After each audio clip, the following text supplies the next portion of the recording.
Baik, Assalamualaikum warahmatullahi wabarakatuh. Salam sejahtera bagi kita semua yang saya hormati, Bang Abi dan Bang Arif selaku asisten dosen mata kuliah Metode Survei dan Analisis Data Ekowisata. Berdirinya saya di sini bersama teman-teman saya akan mempresentasikan mengenai keanekaragaman flora dan fauna dengan studi kasus Pondok Halimun. Kami dari kelas praktikum Q1 dari kelompok 2 akan mempresentasikan. Sebelum itu, kami akan memperkenalkan diri. Saya Alfida Isabria sebagai moderator dan ditemani oleh rekan-rekan saya, ada Devan, Eka, Vira, dan juga Rizka sebagai pemateri. Pada bagian topik terdapat keanekaragaman flora, profil pohon, dan juga keanekaragaman fauna. Keanekaragaman flora menggunakan metode plot dan juga ada 3 kategori INP, ada tinggi, sedang, dan juga rendah. Dan keanekaragaman tumbuhan ini terdiri dari pohon, tiang, pancang, dan tumbuhan bawah. Berikut merupakan eh, dari masing-masing pohonnya. Terdapat Kisampang dengan total perhitungan dari INP-nya itu 20,35% dengan jumlah 2 individu, kemudian ada Huru dengan jumlah total INP-nya 69,85% dengan jumlah 3 individu, dan juga ada Puspa dengan total INP-nya 10,55% dan dengan jumlah 1, kemudian ada Tenggerek dengan INP-nya 20,69% dengan jumlah 2. Kemudian ada Manglit dengan jumlah 3, INP-nya adalah 29,7%.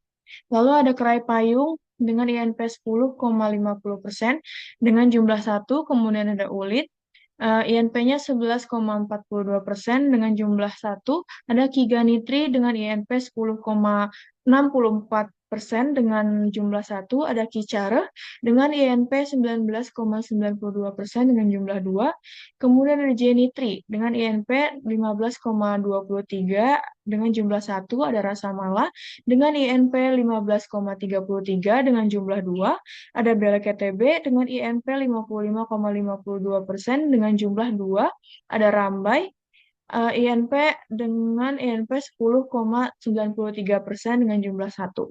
Jadi dapat disimpulkan bahwa INP terbesar merupakan Huru, BLKTB, dan juga Manglit dengan nilai INP-nya 69,85%, 55,52%, dan 29,7%. Manglit ini, Huru ini bisa dibilang besar INP-nya karena tidak hanya sering ditemukan dan tersebar merata, melainkan memiliki ukuran atau luasan tajuk yang besar dibandingkan dengan jenis pohon lainnya dalam plot. Kemudian materi selanjutnya akan disampaikan oleh pemateri, dipersilakan. Baik, terima kasih kepada moderator. Yang selanjutnya pada tiang, yang pertama ada Bingbin dengan jumlah individu yang ditemukan sebanyak 2 dan INP yang telah dihitung sebesar 67%. Lalu yang kedua ada Manglit dengan jumlah individu yang ditemukan berjumlah 4 dengan INP yang telah dihitung yakni 83%. Yang ketiga ada Pisang Kole, jumlah individu yang ditemukan 1 dan INP-nya 48,70%. Yang keempat ada Nangsi dengan jumlah individu yang ditemukan 5, INP-nya 101,29%. Dapat disimpulkan INP terbesar terdapat Nangsi dengan nilai 101,29% dan juga Manglit dengan nilai 83%.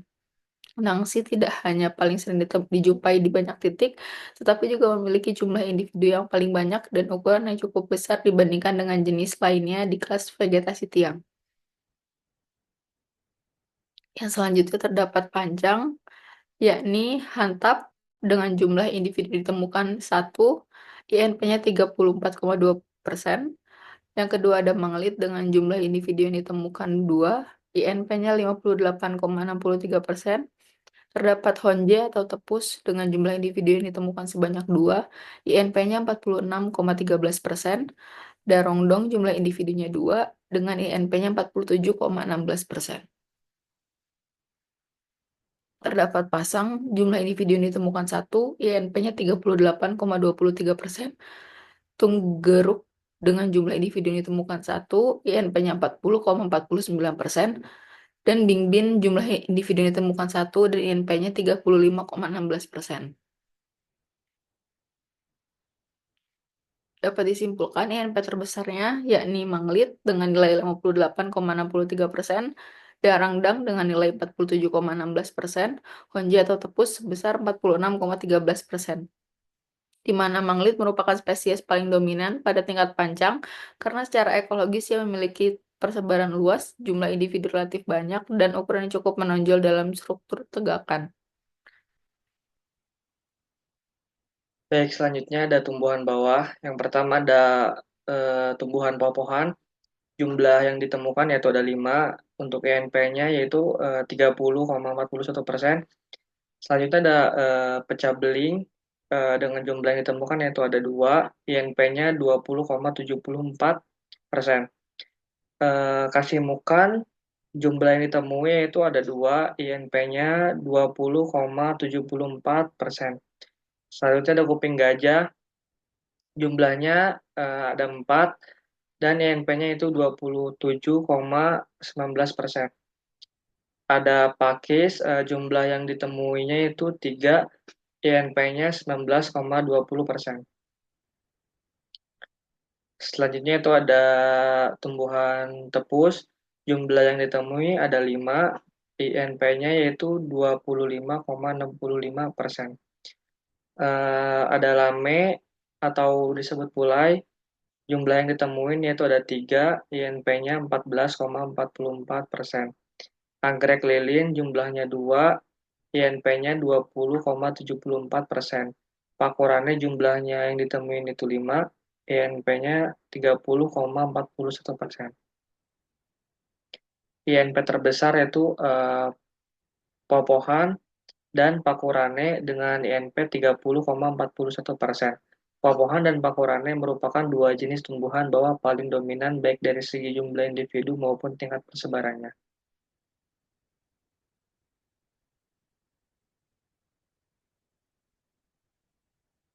Untuk profil pohon, diidentifikasi pada plot 2 pengamatan. Pohon tertinggi dengan tinggi total 16 meter adalah huru dan beleketebe. Posisi huru yaitu X sama dengan 11, Y sama dengan 14. Posisi beleketebe X sama dengan 13, Y sama dengan 10.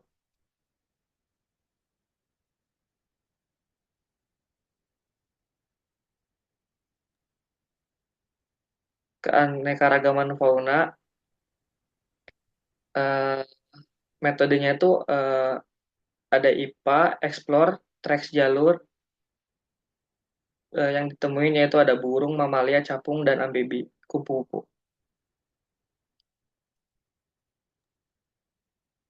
Baik, untuk selanjutnya mengenai fauna, yang pertama itu ada burung.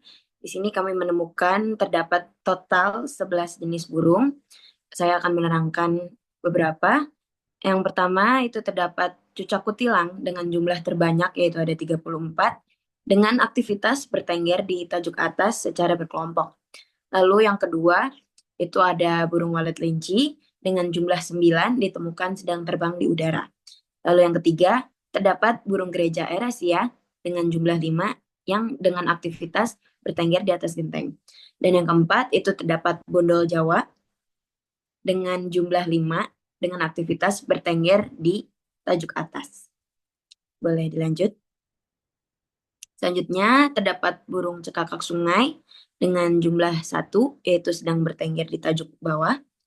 Lalu ada wiwik uncuing dengan jumlah 4 dan aktivitasnya itu sedang bersuara bersautan di area pepohonan. Berikut merupakan foto dari habitat wiwik uncuing yang kami temukan. Lalu selanjutnya ada cipoh kacat dengan jumlah 1 dengan aktivitas sedang bertengger di tajuk bawah. Selanjutnya terdapat burung tekukur biasa dengan jumlah 3 dengan aktivitas bertengger di tajuk atas. Lalu ada burung layang-layang api dengan jumlah 1 dengan aktivitas bertengger di kabel listrik. Lalu ada burung bantet kelabu dengan jumlah 1 sedang bertengger di tajuk atas. Dan yang terakhir ada burung cekakak Jawa dengan jumlah 1 dengan aktivitas bertengger dan bersuara.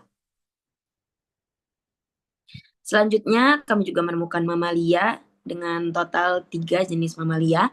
Yang pertama yaitu ada bajing kelapa. Bajing kelapa ini merupakan jenis mamalia yang paling banyak kami temukan dengan total jumlah 14 individu.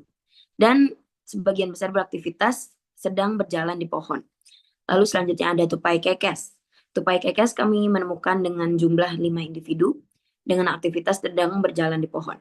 Lalu kami juga menemukan lutung Jawa dengan jumlah 5 individu dan aktivitasnya itu sedang berjalan dan duduk di pohon bersama kawanannya dengan bentuk berkelompok.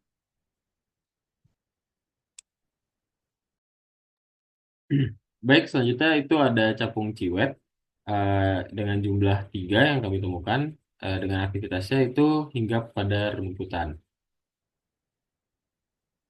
Lalu selanjutnya untuk kupu-kupu kami menemukan kurang lebih eh, 7 atau 8.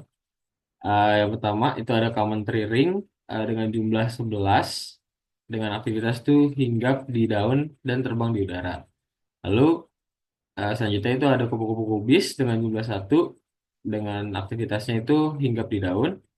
Lalu selanjutnya ada coklat soldier dengan jumlah 1 dengan aktivitasnya hinggap di daun. Lalu selanjutnya juga ada kupu-kupu benalu putih dengan jumlah 1 dan aktivitasnya sama hinggap di daun juga. Selanjutnya itu ada kupu-kupu belerang ya yang kami temukan itu ada berjumlah 3 dengan aktivitasnya terbang di udara. Lalu ada kupu-kupu salak merah dengan jumlah 1 dengan aktivitasnya itu hinggap di daun.